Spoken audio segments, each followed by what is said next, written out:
Cabbages are one of the most nutritious things you can grow, and a freshly cut cabbage has to be one of the most satisfying things you can enjoy. So let me show you what I've learned over years of growing them, including when and how to start cabbages, the best way to protect them from pests, and my secrets to growing the very best cabbages every time. What I especially love about cabbages, as well as that lovely broad range of heads, is the fact that by choosing the right varieties and sowing from late winter all the way through to late summer, we can have cabbages to harvest literally all year round. Not many crops can claim that. I like to start my cabbages off away from the main growing areas.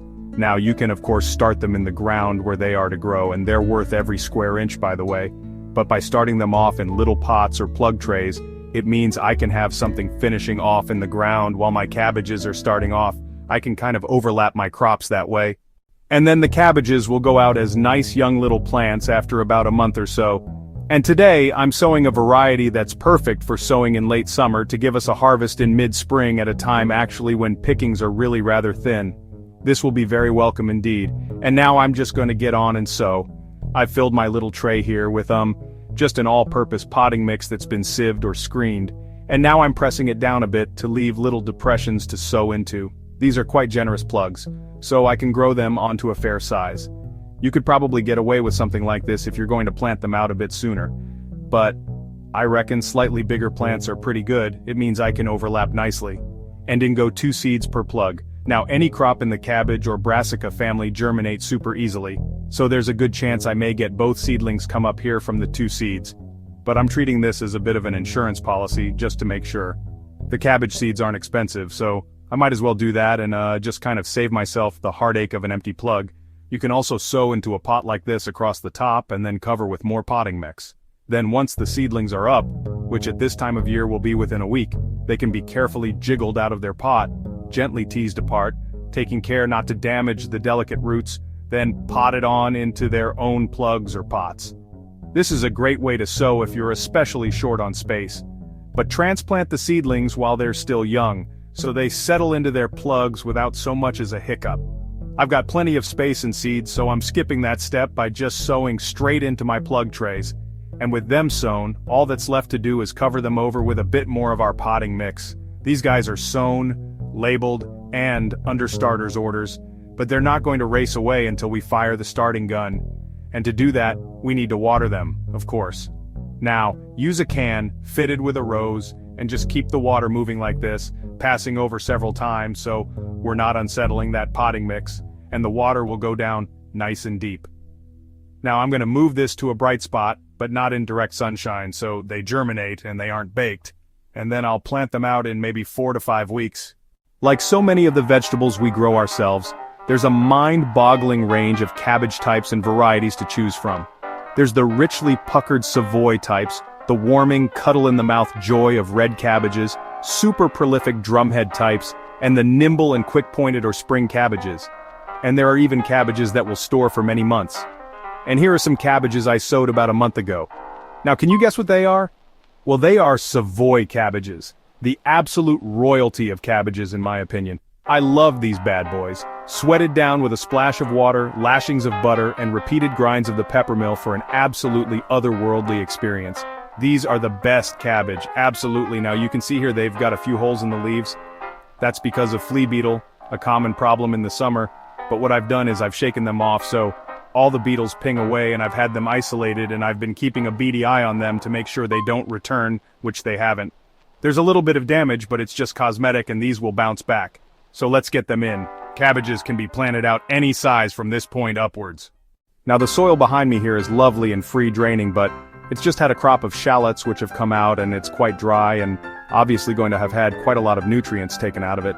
So to combat that, I'm going to go in with a fresh topping of lovely, well-decomposed manure to kind of freshen things up and give these hungry plants what they need. Now, the soil, as I say, is free draining, which is important because in the wetter months of winter, while they like it moist, they don't want to be sat in boggy, saturated ground, and then to finish a generous handful or two of blood, fish, and bone meal. This is just the organic general-purpose fertilizer to help our cabbages along, and there are vegan alternatives. With everything added, I'm going to shuffle back and forth on my heels. Now, I'm not doing a rain dance, although heaven knows we need a bit of rain. What I'm doing is I'm firming down the soil, kind of compacting it back down, because cabbages love a really nice firm soil. So, let's get on and plant them. And they're going about 18 inches or 45 centimeters apart both ways. I could space them a little bit further still for the very biggest champion heads, but I've got a family of 3, and, well, I think a medium-sized cabbage is better than a great big one. It's more manageable that way. So, in they go right up to the lowest leaf like this and then push the soil back. Now, unlike many other crops, cabbages like a really firm soil, as I said, so don't be afraid to kind of push in quite nicely like that. By having their roots nice and firmed in like that, it'll actually help them to produce firmer, tighter heads, also known as hearts. Cabbages aren't an especially fussy crop, but just keep them well watered in dry weather, especially while they are young. Now this is quite a thirsty, cool season crop, so I'll be checking these plants at least once a week, especially during the summer, and giving them a really good deep soaking to keep them happy, to help them establish. Weeds can develop undetected beneath the developing head, so go in from time to time to pull out any you come across to minimize competition. I also like to pull off any dead or yellowed leaves as I pass through to keep the soil nice and clean so there's less risk of disease, and to remove potential hiding places for slugs and snails. The biggest challenge when growing cabbages though is probably pigeons as well as the caterpillars of the cabbage white butterfly, also known as cabbage worms. Other caterpillars can be a nuisance too, including cabbage loopers and the little caterpillars of the diamondback moth. Let me show you what I mean. Now look at this leaf here, it's got holes all over it, and we can see the little culprits here, these tiny caterpillars. Now, these are of cabbage white caterpillars local to my area. There are 2 different types, the other ones are sort of little green ones. And then over here, if I snap this leaf off, you can see the eggs. They're actually quite pretty. You got these lovely kind of little orangey ones here. Now, the reason that these are kind of quite badly affected and these aren't is because I've got this lovely vegetable cage here over which I throw my netting, and it's done a pretty good job at keeping most of the butterflies out. So, these guys have got a bit dog-eared and these ones haven't. The butterfly netting just fits neatly over this vegetable cage, and then it's got these little hooks here that you just clip the netting onto to hold it down nice and taut. Now, I must be a bit more thorough because I still get the occasional butterfly that gets in there. If you don't have the money for an expensive cage, then you can just improvise. Use an upright like this. Pop over a bottle and then throw your cover and put these at sort of regular intervals along the corners and sides.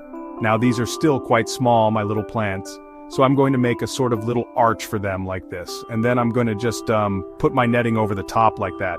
What I'm doing here is I'm using actually an insect mesh, which will not only keep the butterflies out, but also things like aphids and those pesky little flea beetles. Make sure that you properly make it airtight if you like by using rocks to go all the way around to keep it close to the ground so they can't get in from underneath. And actually you could use something like a plank of wood to furl the material around and then hold it in place so it's completely flat. But I think that there is a pretty good job. The best bit about covering your crops with netting or insect mesh is that it also keeps the birds off. Now pigeons are absolutely everywhere in my garden, and I just couldn't grow anything in the cabbage family without netting. Pigeons are my arch nemesis, but netting is my defender. And if you'd like more on defending your crops, not just cabbage but others from all sorts of pests, then I will link to our video on natural pest control in the description below. I've been keeping these cabbages ticking over so I can show you what I reckon is the best time to harvest them. Now, in theory, you can harvest your cabbages at any point. You can eat them as microgreens after all. You may want to harvest 1 or 2 quite young when they're still quite open to enjoy to avoid a glut to spread out your harvest. But this guy here is just about perfect. It's got a good firm tight head in the hand there, and well, it's looking sublime. So, just go in there with a pair of pruners or secateurs or a sharp knife and give it a good clean cut. Isn't that satisfying? Let's move it away. And look at that, isn't that a beauty? But we're not done yet though.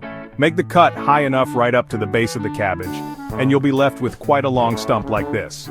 Now this has the potential to produce a smaller but secondary crop of leaves. If you think about it, it's had its whole life to produce a good old root system. So, it's going to be raring to go to push out new leaves. It's like an old friend, really. We've been with it, nurturing it for several weeks, and we might as well get a secondary crop of leaves. Why not? And they'll come within just about a month or so. To help with this, I'm going to score a 1/2 inch or 1 centimeter deep cross right in the center of our stump. Like that. Sort of a bit of an odd thing to do, but it does actually encourage those leaves to come on a bit sooner. Now, let's give our harvested and scored stumps a good drink of water just to get them powered away and onto active growth again. And we can expect those leaves quite soon, as I say. What a welcome little bonus. Store your harvested cabbages in a cool, dark place such as a garage or indeed a fridge. Now, some winter varieties will store for several weeks, even months, ensuring there's always something to tuck into. And of course, you can slice up your cabbage, then freeze it, pickle it, or even ferment it into something totally delicious. You'll find a range of cabbages in our garden planner, by the way, which you can select and just drop into your plant at the click of a mouse or the swipe of a finger. All very handy. If you found this video helpful, please give it a like and share it with fellow gardeners. Don't forget to subscribe to our channel and turn on the bell notification for new gardening videos. Happy gardening!